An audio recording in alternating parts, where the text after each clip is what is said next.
it was just a regular day for us. When she woke up from a nap, I brought her downstairs. Usually she's up and about, running around, and she was laid on her back, just staring at the ceiling, very unresponsive. I knew that wasn't right for her.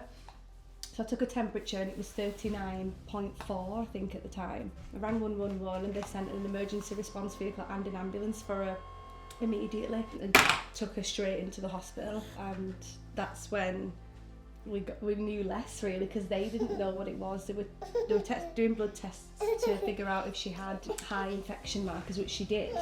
So they put her on antibiotics, but we didn't know what it was. This rash then came out, and we said to the doctor, she has a rash, and they said, it could just be the body's natural way of fighting the infection. This consultant lady came in, she had a look at her straight away. She said, right, everyone's in full PPE, nobody comes in this room without full PPE, head to toe. Then she doesn't leave this room. I think it might be measles. She went out and she said, would you mind if I bring all the students in, because we've never seen measles? Could we all come and have a look? We'll PPE up. Like Dan said to my husband, we should let them come in, because this might be one of the only times they've ever seen it or ever do see it. To be honest, I didn't know much about measles. I didn't realise how contagious it was.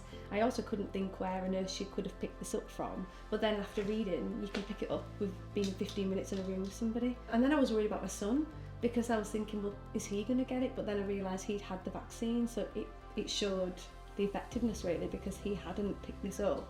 But she was too young to get the vaccine, so hadn't been able to have it yet. The main thing I've learned is that it was really important that we did get the vaccine, and I'm glad that we did, because it would have put my son at risk, our family at risk. I think we were lucky that we got to the hospital, lucky that they figured out what it was, and just lucky that she can now have the vaccine because she's old enough to. There has been children recently who've passed away from measles. I can now tell my friends, my family and other people how important it is to get them vaccinations to protect these children, because Saskia was too young for the vaccine at the time. So if you can just give them that tiny little bit of protection, why not? Why would you want to put your child in a position where they could fall ill or even worse? The good news is it's highly preventable by a vaccine that's safe, effective and free on the NHS. So we would highly recommend and urge people to get their children vaccinated. If you're not sure if they've been vaccinated, then you can check in their red book. And if you're still not sure, you can check with your GP practice, because it's never too late to catch up with vaccines that can prevent you from getting a highly infectious virus that can be very, very dangerous and potentially life-threatening.